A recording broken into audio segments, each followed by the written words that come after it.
이 은혜로운 시간에 동참하시는 우리 성도님들 감사하고요. 또 이 시간에 학습과 입교와 세례, 유아세식을 받는 귀한 지체들을 많이 축복해 주시면 감사하겠습니다. 봉사자를 계속 모집하고 있습니다. 주일 중보기도팀, 또 주차부, 또 수요와 주일 예배, 중계 카메라 또 운영해 줄 분 모집하고 있으니까요. 또 언제든지 내가 봉사하고 싶다 하시는 분은 나가시면서 신청해 주시면 감사하겠습니다.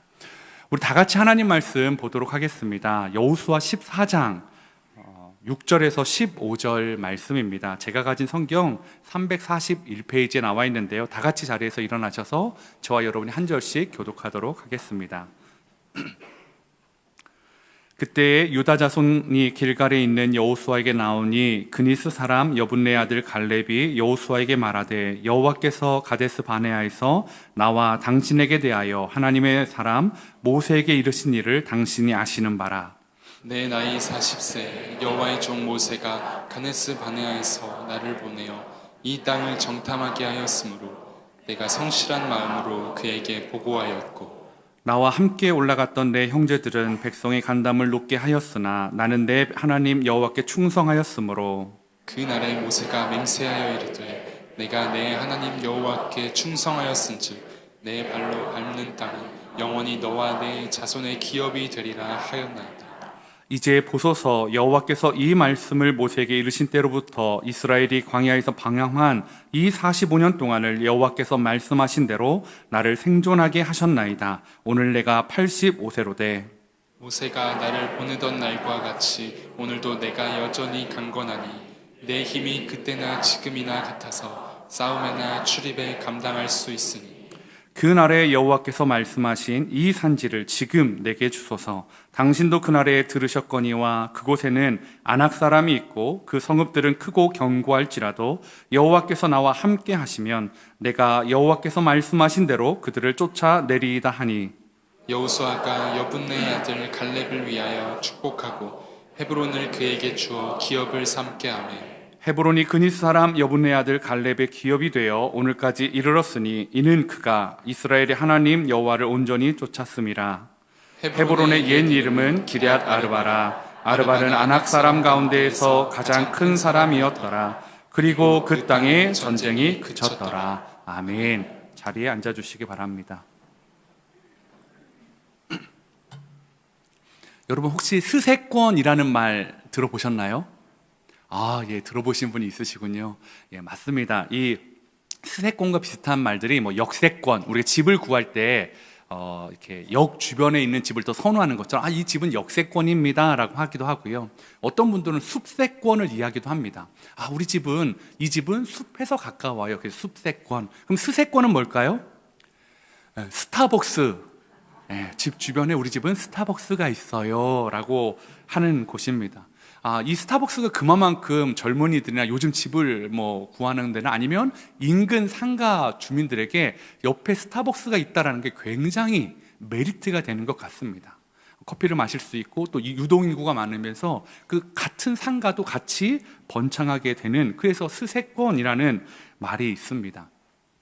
우리나라에서 참 스타벅스는 굉장히 잘 나가는 회사인 것 같습니다. 그런데 이 스타벅스가 원래부터 이렇게 잘 나갔던 건 아니었습니다. 이 스타벅스를 오늘날의 스타벅스로 만든 사람은 하워드 슐츠라는 사람인데요. 이 하워드 슐츠가 1987년에 스타벅스를 인수했습니다. 그리고 무려 2000년까지 CEO로 이렇게 재직하면서 인수한 후 4년 만에 미국 내 매장을 100개, 그리고 나중에는 몇천 개 이렇게 만드는 그런 기념비적 업적을 이룬 사람이었습니다. 그런데 2000년에 이 하워드 슐츠가 스타벅스 CEO에서 이제 물러나게 되었습니다. 근데 이 하워드 슐츠가 물러나면서 스타벅스에 위기가 찾아왔습니다. 아마 무리한 확장과 또 매장마다 이 프랜차이즈인데 매장마다 커피 맛이 다르고 또 직원들은 불친절하다라는 피드백이 계속 쏟아지면서 사람들이 더 친절하고 더 맛있는 커피점으로 손님들이 발길을 옮겼습니다. 그뿐만 아니라 이 금융위기로 세계의 경제마저 얼어붙으면서 2007년 그 말에 미국에서 스타벅스가 최악의 실적을 달성하게 됩니다. 그래서 특단의 조치로 2000년까지 CEO로 하고 물러났던 이 하워드 슐츠를 2008년에 다시 CEO로 두 번째로 영입하게 됩니다.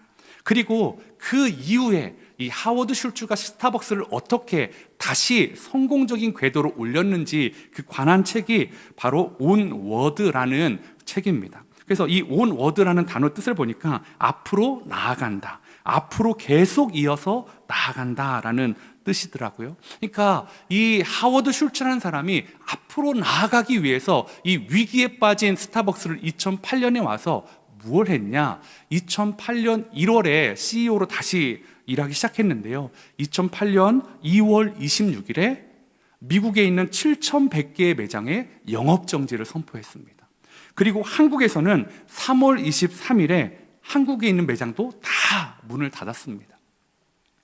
여러분 어떠세요? 한 7,100개 그리고 한국에 있는 매장에 하루 쉬는 거 여러분 보시기에는 그럴 수 있지라고 생각하실 수 있는데 이 당시에 이 하루 스타벅스가 영업을 쉬면요 영업 손해가 한화로 78억 원이었다고 합니다. 그러니까 더 사실은 지금 78억 원을 하루를 벌어도 모자랄 판에 지금 스타벅스 어려운 때에 78억 원을 포기하고 하루를 쉬면서 무엇을 했냐? 직원들에 대한 재교육, 또 품질에 대한 부분들, 커피 맛에 대한 부분들을 교육했다라는 거죠. 여러분 같으면 78억 원을 포기하고 하루를 쉬면서 전 직원들을 대상으로 교육하는 일에 도전하실 수 있으시겠습니까? 저는 하워드 슐츠가 지혜가 없다고 생각합니다. 저처럼 지혜 있는 사람은 어떻게 할까요? 78억 원을 포기하지 않습니다. 그리고 어차피 하루 쉴 거면 좀 나눠가지고 며칠로 나눈다든지 이렇게 하면 될 것 같은데 사실은 78억 원을 포기하면서 직원들에게 보여주고 싶은 게 있었던 것 같습니다. 78억 원 포기해도 된다. 대신에 앞으로 나아가기 위해서 우리가 바뀌지 않으면 안 된다.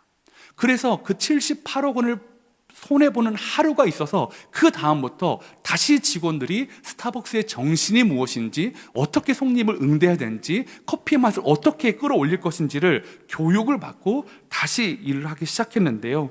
그 뒤로 얼마 지나지 않아서 2년 만인 2010년에 매출이 100억 달러. 제가 일부 때 이거 말하다가 사례가 걸렸어요. 여러분처럼 반응이 없었어요. 100억 달러 그 정도쯤이야. 근데 이게 하나로 얘기하니까 한 13조가 넘는 돈이더라고요. 그만큼 큰 매출을 올리는 다시 회사로 올라서게 되었습니다. 참 이렇게 앞으로 계속 나아가기 위해서 멈춰서는 것, 그것이 필요하다는 게 저한테는 좀 아이러니한 것 같았습니다. 그리고 이 하워드 슐츠가 또 다시 2018년에 경영일선에서 물러납니다. 참 박수 받으면 물러났겠죠. 그런데 아시다시피 2019년에 무슨 일이 있었죠? 코로나가 있었습니다. 그리고 경제적인 어려움들이 물가 상승들을 여러 가지를 맞으면서 다시 스타벅스가 어려움을 맞게 되었습니다. 그래서 작년 2022년 4월에 다시 세 번째로 CEO로 부름을 받습니다. 하워드 슐츠가요. 근데 제가 놀랐던 것은 경제 기사에 이런 기사가 있습니다. 이 사람이 하워드 슐츠가 다시 CEO로 부름을 받는데 그날 스타벅스 주식이 몇 퍼센트 올랐냐면 여러분 놀랄 준비하시고요. 5.2%. 이런 반응이 좀 있어야 되죠. 그러니까요. 한 사람이 다시 경영일선에 CEO로 복귀한다는 소식이 전해지자마자 주식이 다른 어떤 호재도 없었는데 5.2%가 올랐다라는 것입니다. 그만큼 하워드 슐츠는 온워드, 앞으로 조금씩 나아가고 앞으로 조금씩 계속해서 이어서 나아가는데 탁월한 사람이었던 것 같습니다. 여러분은 어떠실 것 같으세요? 여러분은 여러분의 인생에서 하나님 앞에 조금씩 전진해 나아가기 위해서 무엇을 포기하고 있으십니까? 제가 여러분한테 여러분 78억 포기하십시오. 안 할게요. 저는 확신합니다. 여러분 안에 78억의 자산가가 없다라는 것을. 제가 여러분 잘못 알고 있나요? 여러분은 무엇을 포기하고 있으십니까? 아니, 얼마 정도 포기할 수 있으십니까? 어쩌면 저와 같지 않을까요? 왜 그렇게 해? 좀만 잘 조율하면, 시간 조율하면 이것도 잡고 저것도 잡을 수 있을 텐데. 맞습니다. 그럴 때도 있죠. 그런데 어느 순간에는 두 개를 다 잡지 못하고 두 개 중에 하나를 선택해야 될 때가 분명히 있다라는 것입니다. 그때 과연 78억, 상징적으로 78억을 붙잡을 것인지 아니면 78억으로 놓고 하루를 쉬면서 다시 나아가기 위한 그것을 교육을 진행할 것인지. 사랑하는 성도 여러분, 여러분은 하나님께 나아가는데 과연 어떻게 하시겠냐? 세상 것도 붙잡고 하나님도 붙잡고 싶고, 그렇다면 잘 살면 좋은데 어느 순간 그게 안 될 때 과연 여러분은 하워드 슐츠처럼 하나님께 더 나아가기 위해 그것을 포기할 수 있으신가요? 제가 오늘 왜 이 이야기를 설교의 서론의 말씀을 드리냐면, 오늘 갈렙은 45년 동안 온워드한 사람이었기 때문이었습니다. 앞으로 계속 나아갔던 사람이었습니다. 그런데 온워드하기가 갈렙은 쉽지가 않았던 사람이었습니다. 한번 생각해 보십시오. 그 갈렙과 여호수아가 45년 전에 가데스 바네아에서 정탐꾼으로 12명의 1인으로 포함돼서 갔었습니다. 그리고 10명은 어떻게 했죠? 거기서 큰 성, 거인들, 그리고 그 두려움에 빠져가지고요, 하나님을 선택하지 않았습니다. 이 말도 안 된다고 했습니다. 그런데 여호수아와 갈렙만 하나님이 하시면 우리는 할 수 있다라고 하나님을 선택했습니다. 그 결과 어떻게 됐죠? 여호수아와 갈렙을 제외한 모든 사람은 광야를 배회하고, 여호수아와 갈렙은 열외, 너희는 쉬어, 너희는 약속의 땅에 먼저 들어가, 이렇게 하셨나요? 아니요. 하나님이 다 같이 너희 여호수아 갈렙, 하나님이 이 땅 우리에게 주셨습니다라고 선포하고 백성들의 독려하고 돌에 맞아 죽을 각오로 하고 용기 내서 말했던 여호수아와 갈렙도 40년 동안 광야를 배회하게 만들었습니다. 생각해 보세요. 여러분, 만약에 여러분의 일생의 꿈이 있는데 그 꿈 앞에 다른 사람 때문에 그 꿈을 포기해야 돼요. 다른 사람 때문에 좌절됐어요. 그러면 여러분은 어떤 마음을 가지실까요? 오늘 우리가 78억이라는 돈을 얘기했으니까, 만약에 여러분 앞에 78억을 가질 수 있는 놀라운 기회가 있는데 저 때문에 여러분이 그 78억을 손해봤어요. 목사님, 어떻게 투자해야 할 건데? 투자하지 마십시오. 그랬더니 이분이 아멘 하고 투자 안 해서 78억을 날렸다고 계약을 잘못했다고 해보십시오. 여러분, 그분은 저를 어떻게 생각할까요? 우리 목사님은 신실하시고, 우리 목사님은 지혜로우시고 영에 충만한 분이라고 생각하실까요? 아니요. 아마 저를 엄청 원망하실 겁니다. 여호수아도 갈렙도 마찬가지입니다. 40년 방황하면서 원망. 내가 왜 광야를 돌아야 되지? 나는 잘했는데, 나는 정답을 이야기했는데, 나는 분명히 하나님 원하시는 것들을 했는데 내가 왜 이 무리에 섞여서 나는 여전히 광야를 배회하고 있어야 되지? 어쩌면 그 안에 원망과 피해의식과 억울함이 그의 온 마음을 사로잡지 않았을까요? 그런데요, 갈렙은요, 그 원망에 사로잡혀서 무너지고 쓰러지고 주저앉지 않더라고요. 그는 계속 나아가고 있습니다. 온워드하고 있다라는 거죠. 비록 몸은 약속의 땅이 아니라 어디를요? 광야의 땅을 배회하고 있습니다. 목적지가 아닌 곳에 정처 없이 흘러가고 있습니다. 그런데 몸은 그랬지만 갈렙의 마음은 한 번도 광야를 배회하지 않았습니다. 몸은 광야에 있지만 마음은 늘 온워드, 하나님을 향해서 계속해서 나아갔죠. 그래서 갈렙의 마음속엔 계속해서 하나님을 향해 나아가는 시간이 그 40년, 그리고 오늘로 성경으로 보면 45년이었다라는 것입니다. 갈렙은요, 그런 사람이었습니다. 하나님을 향해 큰 것을 잃었음에도 불구하고, 그것을 일생일대의 기회를 다시 40년을 유보발생했음에도 불구하고 원망하지 않고 광야에서 40년, 45년, 오늘 본문까지 45년을 하나님을 향해 나아가고 있는 사람. 그것만 있었을까요? 아닙니다. 여호수아서 14장 6절인데요. 한번 같이 읽도록 하겠습니다. 시작.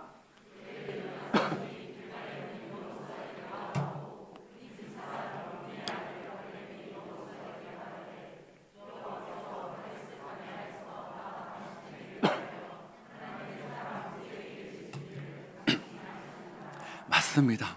제가 올 송구 영신 예배 때 1월 첫째 주 예배 때 말씀드렸던 거 기억하시나요? 갈렙은 순수한 히브리인이 아니었어요. 오늘 14장 6절에 보니까 그니스 사람 여분네 아들 갈렙이라고 말합니다. 그니스 사람이라는 것은요, 가나안 남부 에돔 지역 족속 출신이다라는 것입니다. 즉 그는 완벽한 온전한 순혈의 히브리인이 아니었습니다. 어느 순간부터 유다 지파에 편입되어 있는지는 모르지만 그는 혼혈이었습니다. 그에게는 그게 핸디캡이었을 거예요. 그런데 하나님을 향해 계속 나아가는데 그게 조금도 방해가 되지 않습니다. 오히려 순혈 히브리라고 자부했던 10명들이 하나님의 땅, 가나안 땅을 보고 돌아왔을 때 하나님을 선택하지 않았다면 순혈 히브리인이 아니었던 갈렙은 하나님을 선택하고 하나님의 말씀을 지지하는 모습을 보여주었다라는 것입니다. 어쩌면 이스라엘에서 그는 이물질 같은 존재였을 거예요. 저 사람이 쟤네가 왜 우리와 함께 있지? 그런데 그 이물질 같은 갈렙이요, 가장 아름다운 진주처럼 빛나는 신앙의 모습을 보여주고 있습니다. 여러분, 진주가 어떻게 생성되는지 아시죠? 조개 살에 모래나 이런 것들 들어가서 조개 살을 계속 상처 입히는 거예요. 그러면 그 모래, 그 조개가 아프니까 진물을 배출해서 모래를 막 싸서 하면 그게 굴러서 하면 나중에는 그게 진주가 되는 것처럼 갈렙은요, 그 안에 이물질이 많은 사람이었어요. 편견도 가지고 있었고요, 자신의 꿈을 다른 사람한테 좌절된 사람이었지만 그는 그것을 통해 하나님이 원하시는 믿음의 진주를 보여주는 사람이 되었다라는 것입니다. 오늘 학습, 세례, 입교, 또 유아 세례하고 우리 함께 그린교회 모든 성도님들 이 자리에 있으신데요, 여러분 삶에도 분명히 이물질들이 있으실 거라 생각합니다. 불편하게 생각하는 것, 상처나는 것, 나를 아프게 하는 것, 저 사람의 말이, 저 사람의 존재가, 아니면 무엇이 나를 자꾸 아프게 하는 게 있을 수 있을 것입니다. 그런데요, 기억하십시오. 하나님은요, 그 이물질을 가지고도 여러분의 삶에 가장 아름다운 신앙의 말씀의 진주를 꽃피우시는 분이시다라는 것입니다.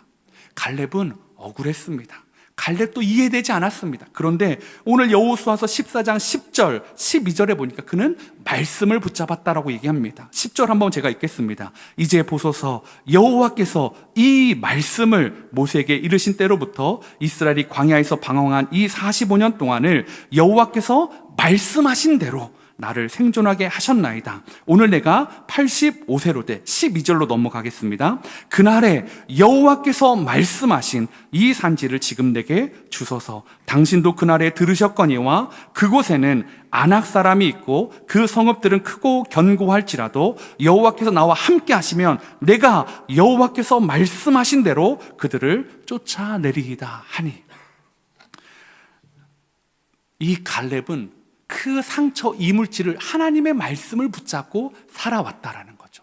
여러분, 하나님의 말씀이 없으면요, 어떻게 될까요? 하나님이 주신 땅조차도 하나님의 말씀을 불신하게 되면 그 땅은 이렇게 말합니다. 민수기 13장 32절에 이렇게 이스라엘 사람들이 얘기했습니다. 이스라엘 자손 앞에서 그 정탐한 땅을 악평하여 이르되 우리가 두루다니며 정탐한 땅은 그 거주민을 삼키는 땅이요 거기서 본 모든 백성은 신장이 장대한 자들이며. 무슨 말입니까? 하나님의 약속이 빠져버리면 적과 꿀이 흐르는 땅도 우리를 죽이는 땅이 된다는 거예요. 우리는 거기 가면 우리는 죽을 수밖에 없는 죽음의 땅이 된다라는 것입니다. 그런데 여호수아와 갈렙 두 사람, 하나님의 말씀이 있었던, 하나님의 말씀을 붙잡았던 두 사람은 그 땅이 죽음의 땅이 아니라 하나님이 주시는 약속의 땅이 되었다라는 거죠. 여러분, 갈렙도 눈이 있습니다. 그도 40일 동안 똑같이 보았습니다. 거인도 보았고 큰 성도 보았고 산지도 보았습니다. 그런데 말씀이, 여호와의 말씀이 작동되니까 그 땅에 다른 것이 아니라 하나님의 말씀으로 주실 결과물을 보는 믿음이 있었다라는 것입니다. 사랑하는 성도 여러분, 갈렙은 한마디로 말하면 하나님의 말씀에 올인하는 사람이었습니다. 다른 사람들은 하나님의 말씀에 올인한 것처럼 보였는데 다른 세상의 것들 보니까 하나님의 말씀도 붙잡고 싶고 세상의 환경도 붙잡고 싶다가 하나님의 말씀을 버리다가 방황하게 되었다라는 것입니다. 오늘 이 자리에 오신 사랑하는 성도님들, 여러분은 하나님 말씀에 올인하는 인생을 살고 싶으십니까? 여러분 정말 하나님 말씀에 올인하고 싶으십니까? 그런데 여러분, 하나님 말씀에 올인한다라는 건 이런 건 아닙니다. 올인하니까 도박에서 다 걸어. 올인! 나 한 번 나 승부 볼 거야. 아니요. 하나님의 인생의 올인이라는 것은 한 번 승부 보고 그냥 평생 가는 게 아닙니다. 하나님 나라의 올인은 뭘까요? 온 워드입니다.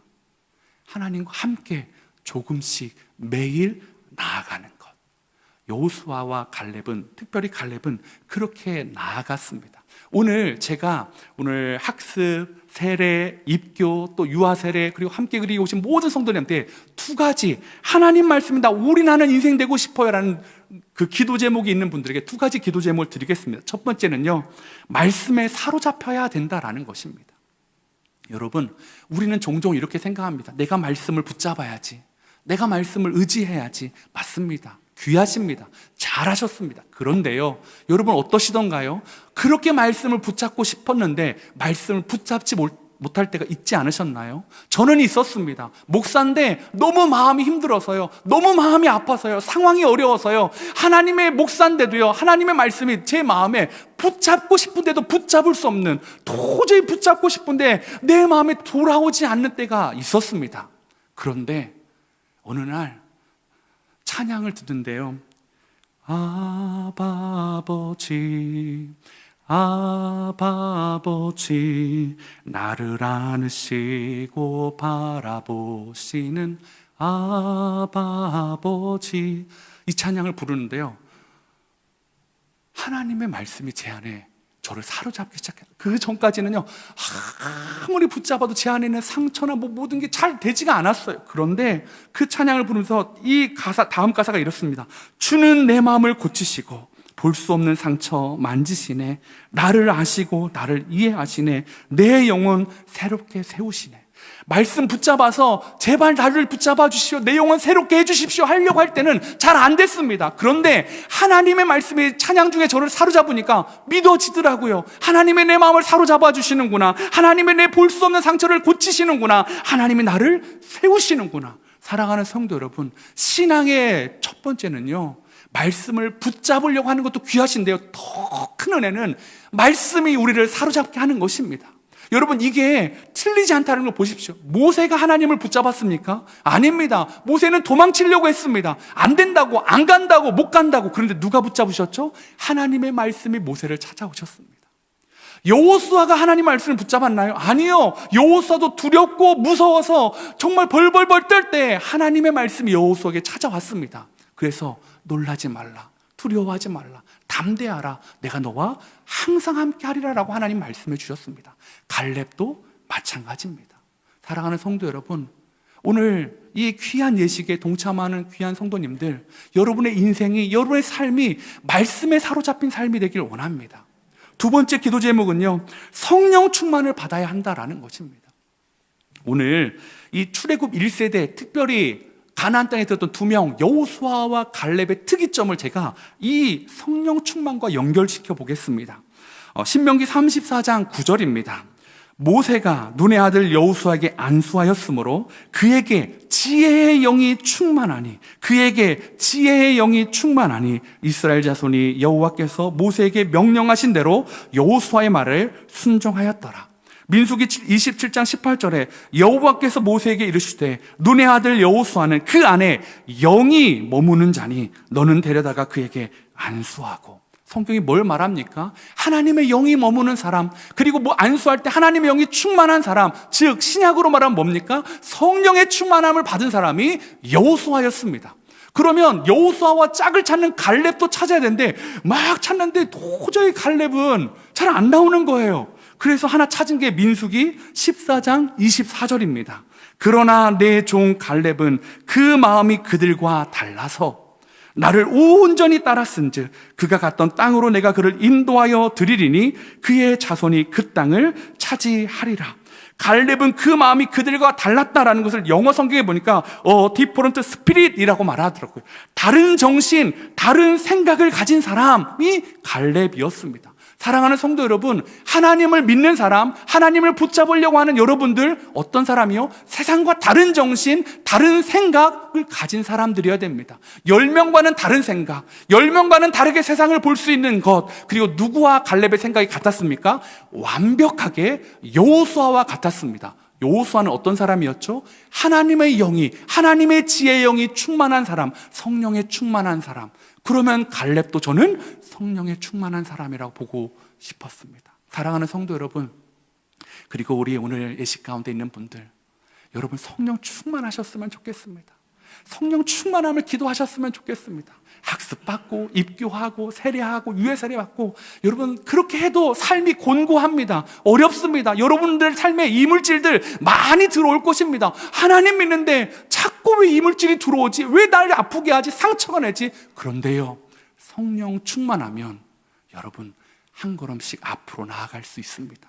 온워드 할 수 있습니다. 이제 오늘은 예식이 있다 보니까 말씀을 여기서 좀 정리하려고 합니다.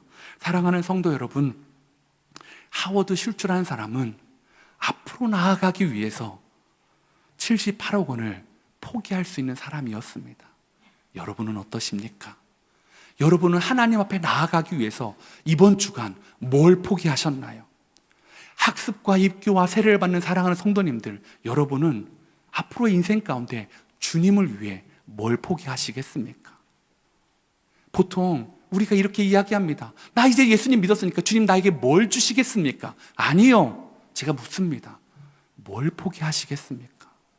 사랑하는 함께 그린 교회 성도 여러분, 하나님을 믿어서 뭘 달라고 하는 것도 여러분 좋습니다. 그런데 중요한 순간 양자택일할 때 여러분은 무엇을 선택하시겠습니까? 하나님 앞에 올인하십시오. 모든 거 한 번 다 던지고 그 다음부터 마음대로 사는 것이 아니라 온워드, 하나님 앞에서 매일매일 조금씩 나아가는 귀한 성도님들. 그래서 나는 스세권에 살아, 나는 숲세권이야, 나는 역세권이야가 아니라 나는 말씀권에 살아, 나는 하나님의 말씀의 능력 안에 살아, 나는 하나님의 성령의 충만 안에 살아, 이것을 자랑하는 함께 그린 교회 성도님 되시기를 축복합니다. 이 시간에요, 제가 잠깐 기도하도록 하겠습니다. 하나님 아버지 감사합니다. 우리 사랑하는 성도님